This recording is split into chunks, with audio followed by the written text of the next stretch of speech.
Josh, if I fall asleep during the flight, wake me up for snacks, okay? No way, man. I'm stealing your Biscoff cookies and I'm using them as currency. I'm gonna run this flight like the freaking mob. No! Don't do that! I'm gonna do it. No! I will, I promise. No. This is a hot dog is a sandwich. Ketchup is a smoothie. Yeah, I put ice in my cereal, so what? That makes no sense. A hot dog is a sandwich. A hot dog is a sandwich. No! Welcome to our podcast, A Hot Dog is a Sandwich, the show we break down the world's biggest food debates. I'm your host, Josh Scher. And I'm your host, Nicole. And today we are taking a bit from the 1990s stand-up comedy greats, and we're talking about airline food. Yeah, Nicole, what's the deal with it? What is the deal indeed? Down brick wall. We recently were on a plane together. Yeah, and you were reading on the flight, as was your fiance, and I was not. I do not read on flights or at all. There's a new trend on flights that is primarily from the stoic male crowd of influencers. Raw-dogging flights. Raw-dogging the flights, where you have no snacks, no water, no in-flight entertainment, no books. You just sit there with your own thoughts. That is my own personal version of hell.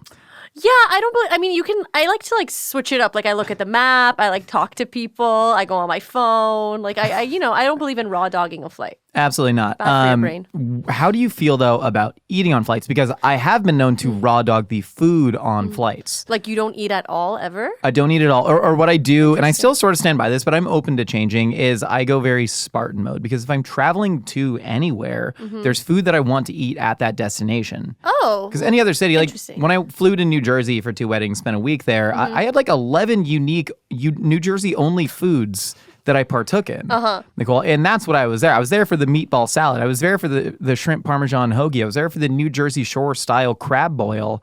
I wasn't there for getting a $12 cheese and charcuterie little box with sweaty salami in it on the flight. Is the first thing you do whenever you get off a flight go eat in the airport or somewhere? No, in the airport? I don't know. No. I get off. I like to completely starve myself like a cage fighter. I don't do that. No, I think the little snacks make it more bearable. Something crunchy, something yummy, just to keep you going. I like it. What is your snack strategy? Are you bringing food from home? Because Julia she makes little orange slices and stuff, and I never want them. Yeah. Well, I always steal approximately, it depends how long my flight is. Like if I'm going to maybe it's a 2-hour flight, I won't bring my own snacks. But if I'm going a 7+ hour flight, I'm going to steal approximately 4 to 7 snacks from work. That's smart. And then I will bring a baggie of fruit, like tangerine, something that travels well, like a tangerine or a few cucumbers. And then I refill my water bottle there, and yeah, that's pretty much my MO. But so you are doing that for utility purposes, because you're not enjoying or indulging in tangerine, but you want a little bit of nutrition to get you through the flight. I think it makes sense instead of it's so expensive whenever you buy snacks that aren't free. And that's another. We've talked about this. We're bad with money. I'm trying to be better, but no, I don't handle. Let me tell you, I just don't handle my finances My husband does that. I know it's a little bit of an archaic way to go about it, but it works for us. It works. I make frivolous purchases. I once tried to buy a $300 fake fur coat filled with flashing LED lights to go to one rave-themed birthday party. Julia had to tell me that's not a good investment. $300 for a fake one? Yeah, well, it was the LED lights that you're really paying for. And you're paying for the pomp and circumstance. You're actually worse than money than I am. But the thing that I won't do is buy a $12 bag of Chex Mix from an airport concession stand, a Hudson News. I refuse that. I refuse to buy a meal on a plane. If I got vouchers, bro, I refuse to go to a freaking Sbarro in an airport and pay what they call street pricing plus, because that's what they do in airports. Interesting. So effectively the way that airports run their food, I actually learned this when I did an internship with a restaurant that they were thinking about putting into LAX. Oh, cool. None of it is actually run by the restaurant. It's all a third-party collection of vendors that basically license your name and slap it on there, and then they cook whatever food that comes from the Cisco trucks that may or may not fit into what your restaurant serves. That makes a lot of sense, because every time I go, and David is a big fan of being a member at a lot of restaurants and stuff, like a regular or a paying member? No, you know how Starbucks has those the rewards points. The rewards program? That. Yeah, he has a Panda Express one, he has a Chipotle one. Jeez. But what do you mean? He likes it.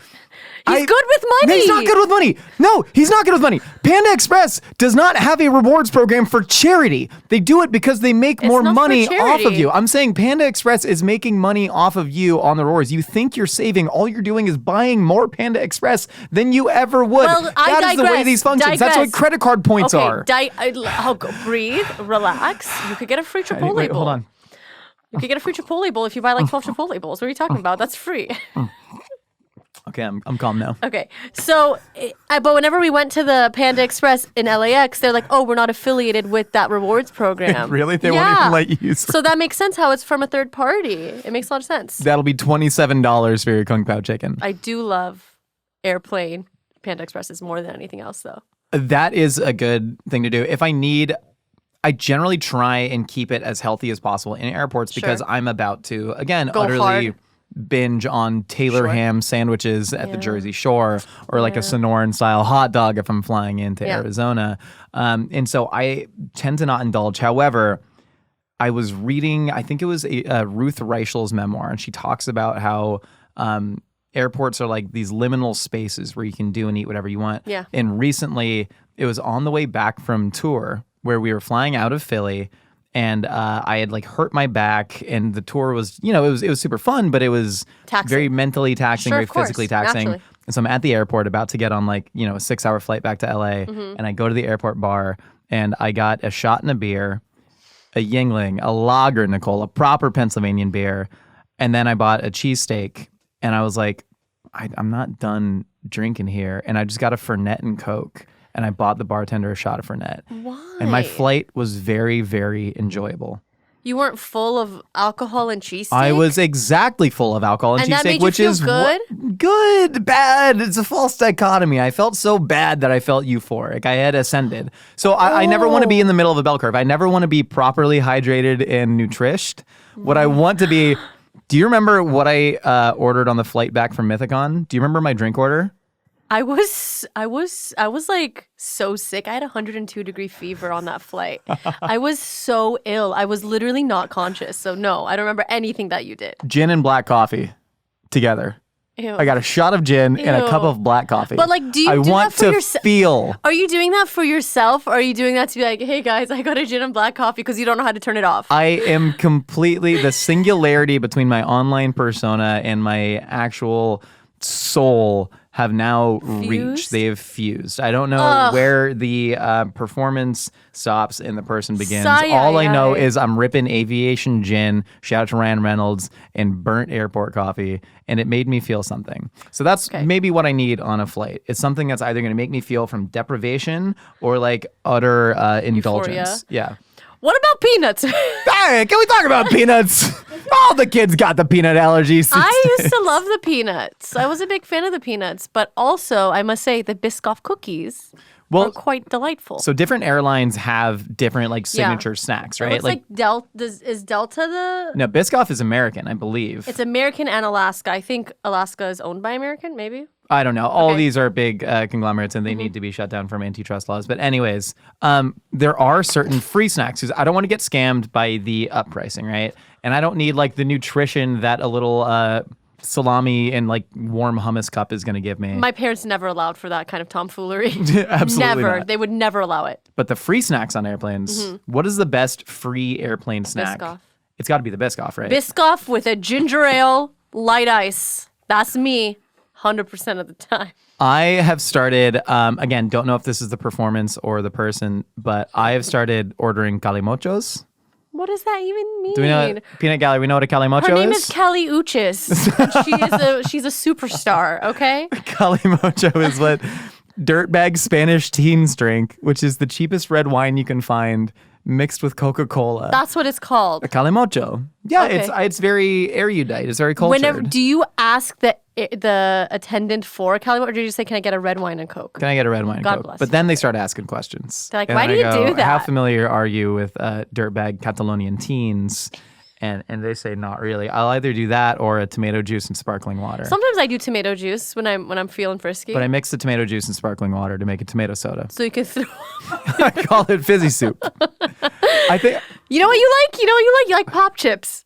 That's one thing I know about you. Oh my God, I love pop chips. You, Josh, plus a book that no one's heard of, and just 2 bags of pop chips, and he is in heaven. I'm a big fan, but I think what I need is something stimulating me enough that is not a like hardcore class A drug or whatever, to like get me through a book, right? Because if I'm just reading a book on a plane, your eyes wander. But if you're trying to get the right ratio of red wine and Coke Zero if you're nasty, or tomato juice and sparkling water, that gives me a little task to break up the time.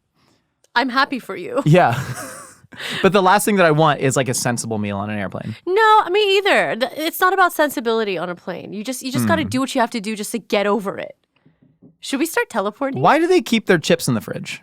They keep their chips in the fridge? You ever go on an airplane, you get like the Sun Chips garden salsa variety? Yes. Are they cold? They're cold. Well, it's because you're in, Josh, whenever you go in an airplane, it's pressure. Not pressure, but coldness. Coldness, it's cold up there. It is cold up there. Yeah, is that what it is? It's just a nice air frigid, I don't think they're air frigid Sun Chips? I don't think they have the space for refrigeration. I don't know. I'm imagining they're just pulling all the snacks out of one fridge. I don't think it's a fridge. I think it's a cabinet. It could be a cabinet. Do you think that more American-based airlines should serve you food? Because I haven't done a ton of international traveling, but when I was in South Africa, we flew from Hoedspruit to Cape Town. Okay. And on whatever South African air is called, it's probably called South African Air. It was like an hour and 10-minute flight, and they served a full meal. That's very nice of them. It was like a chicken curry wrap and like so snacks kind. and like a veggie tray. That's awesome. And you could tell that everybody like expected that. Like this is very normal. You're flying. You deserve a snack. I mean, again, if it's 7+ hours, sure. But I don't think to get from like California to like Maine, that's what, like 6 hours, 5 hours? It's like just over 6, I think, to go like kitty corner. Then you don't need a full meal. But if like, for example, whenever I went nonstop from LA to Tokyo. I'm sorry, LA to Kyoto, like I needed food. And I'm glad that they gave us food and it was delicious. What's the best actual like meal you've had on an airplane? Was there anything that was memorable?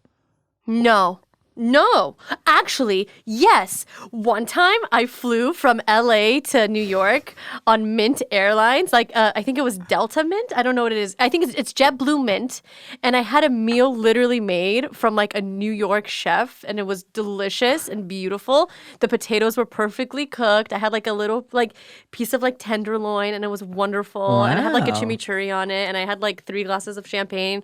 It was really fun. And I watched an Anthony Bourdain documentary, and it was great. Roadrunner? I don't know. Is that what it was called? I don't remember. Oh, I fell asleep halfway. I was laying down like this. It felt really good. Just laying down like this. You grew up with like boomer parents, right? Your dad's a boomer, or he's a cusp. I don't know. They're like immigrant parents, so I don't know if they're necessarily. They still have an boomers. age. No, I know, but like I don't know if they're like textbook boomers. Culture's different, but like, did your dad ever complain about like make flights great again?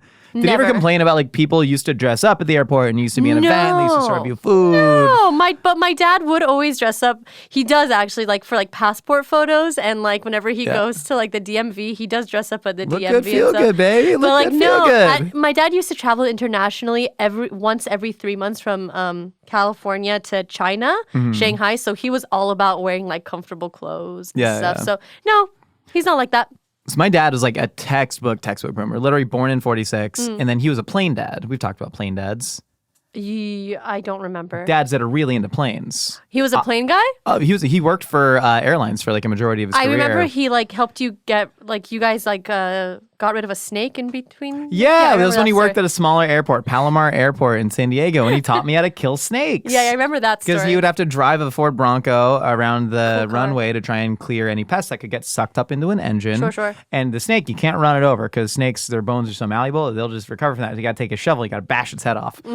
We had a lot of good father-son bonding moments, but he would always tell me about the good old days. He used to work for TWA Airlines. I don't know TWA. Or Pan Am. Time Warner? TWA. Time Warner Cable. And Pan Am. And like they used to serve these lavish meals. And they partnered with, God, was it Le Cirque? It wasn't Le Cirque. It was Maxime. Okay. They partnered with a restaurant in Paris called Maxime, which was like the best restaurant at the time. Sure. Multiple Michelin stars, whatever. And they made the food for the flights. We're sort of seeing a bit of a return to that, with this celebrity chef era. You're getting like John Shook and Vinny DiTolo, two LA-based celebrity chefs who like at some point were doing meals for airlines. Right. Do you think do you have any desire for that? Or are you satisfied with your Sun Chips and Quest bars? I think I'm satisfied with Sun Chips and Quest bars. I think the whole point, all I care about on a flight is getting from point A to point B safe and Same. maybe watching a Lord of the Ring.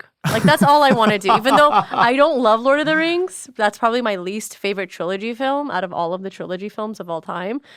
What other trilogies? I like Harry Potter. That's not a trilogy. I mean, it's like a nonology. What's it called? What's it called when it's like eight of them? There's an octology. There's 8. What's it called, Maggie? Whenever it's a lot of movies. I'm just infuriated that you think Lord of the Rings. I'm just not a Lord of the Ringer.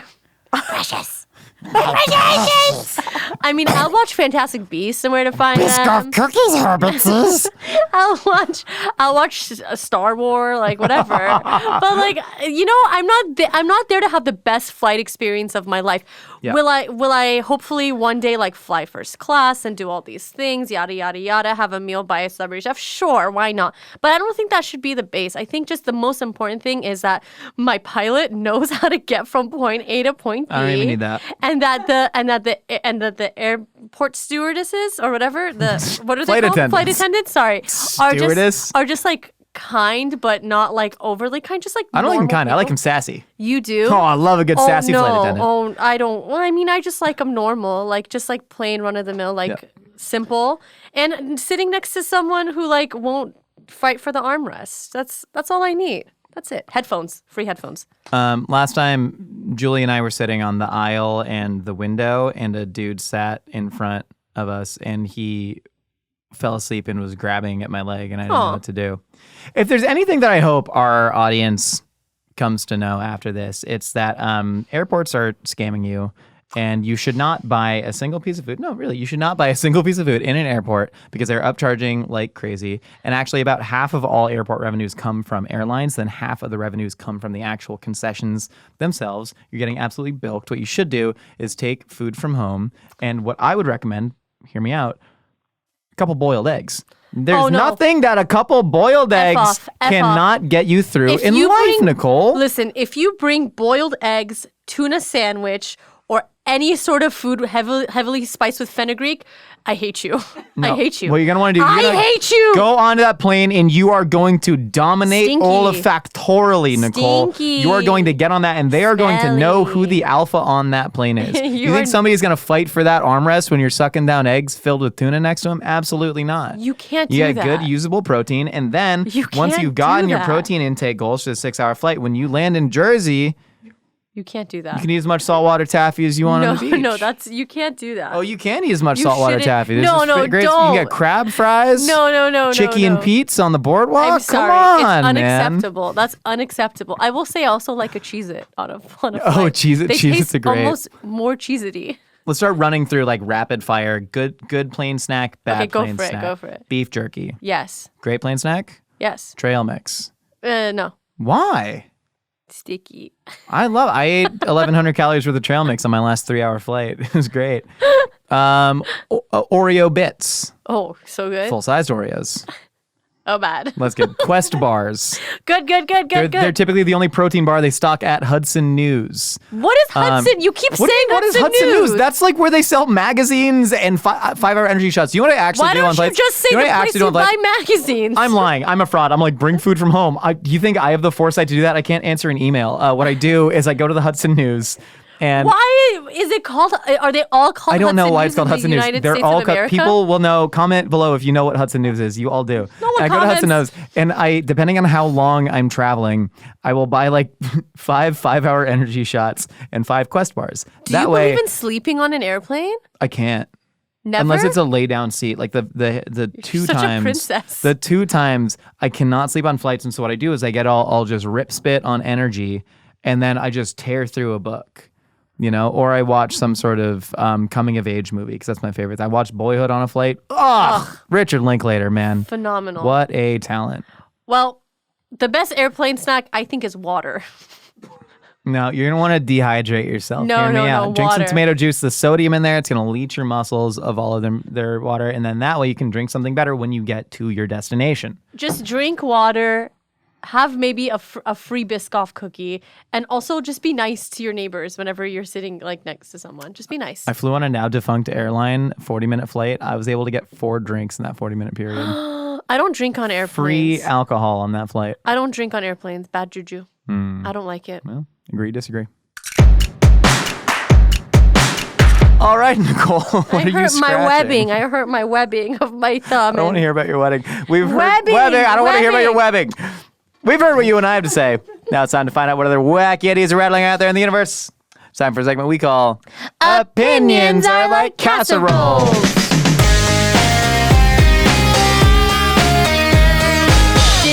Do they know that this is a short pod?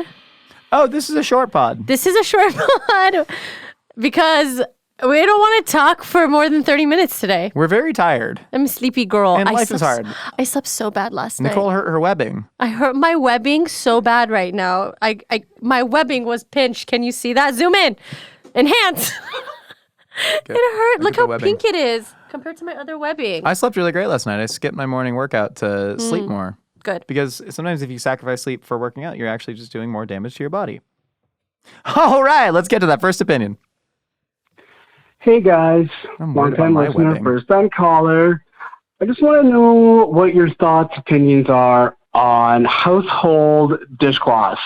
Is there a timeline? Is there a point of no return? Is no matter how much you bleach them, you hang them to dry, is there a cutoff point for household Absolutely not. dishcloths? Doing them scrubby old dishes. Let me know what you think. Love the pod. I think that's what the kids say these days. They do say that. They do say that. Thank you for watching. Household dishcloth. Well, so we might be talking about a couple different things. I I'm agree. thinking kitchen towel. This person is talking about dishcloth. This person sounds like they're using a cloth to do their dishes. And you use a Sponge? sponge. I have 3 kinds of sponges. Tell them about your sponges. I have a sponge that is dual surface. I have the spongy side and then the scrubby side, and then That's I my have favorite sponge. And then I have a big scrubby one, like a large flat green scrubby one. Yeah. And then I have steel wool.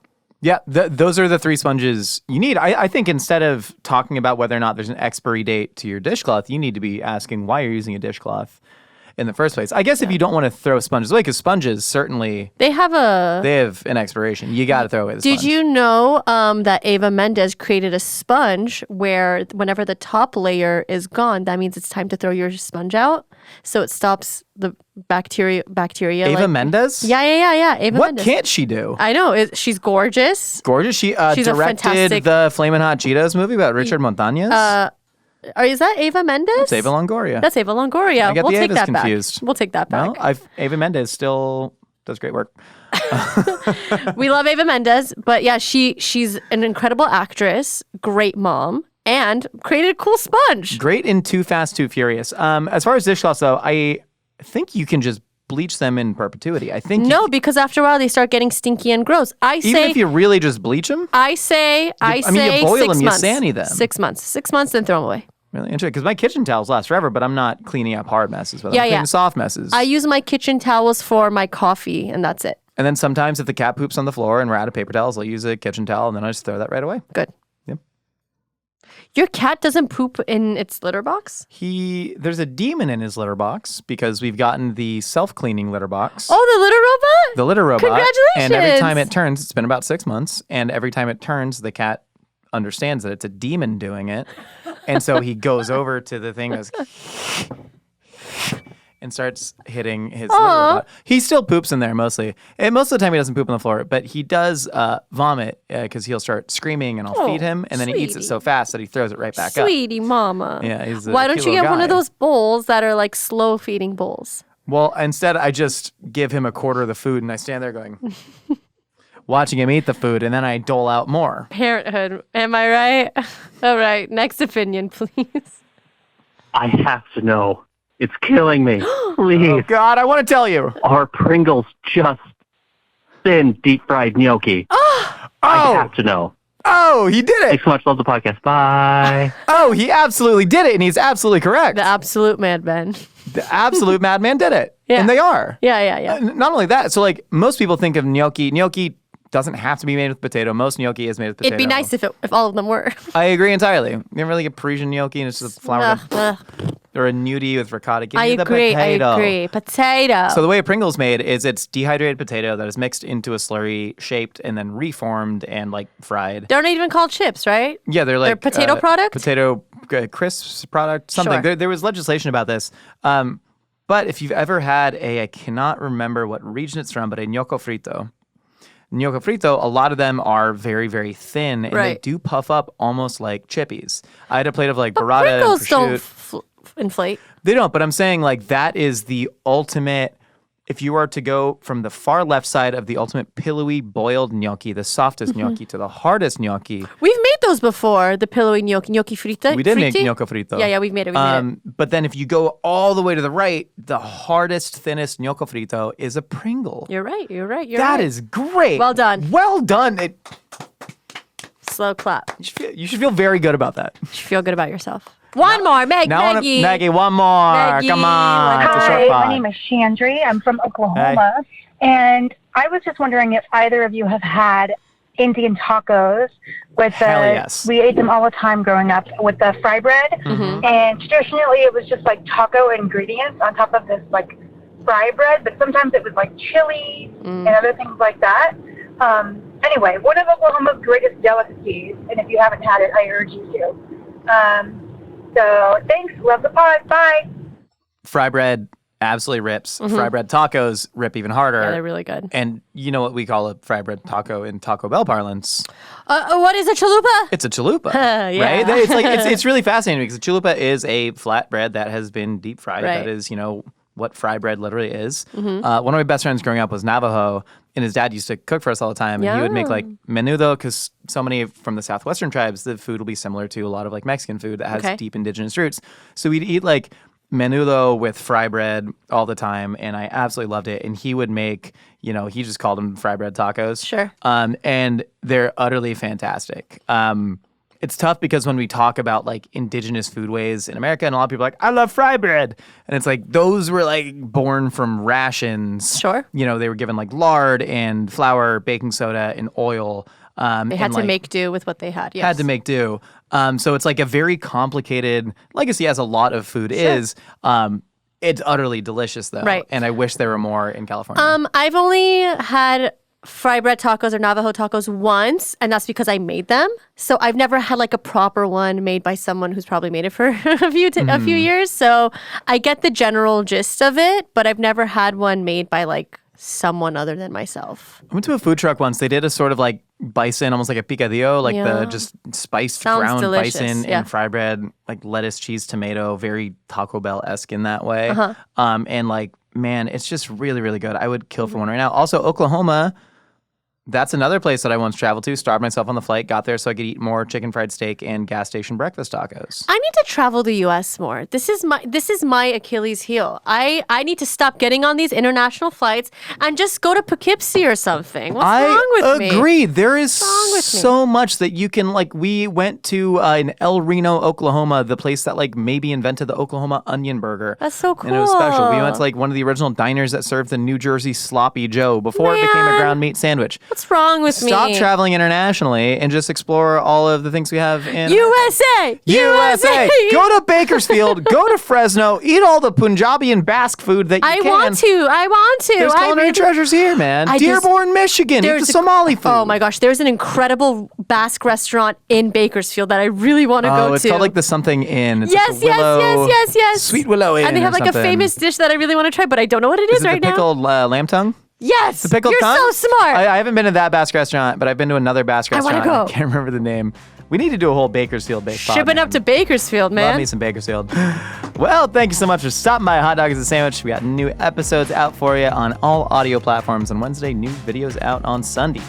If you want to be featured on Opinions or like Casseroles, hit us up at 833-DOG-POD1. The number again is 833-DOG-POD1. And for more Mythical Kitchen, check out our other videos. We launch new videos every week. See you next time.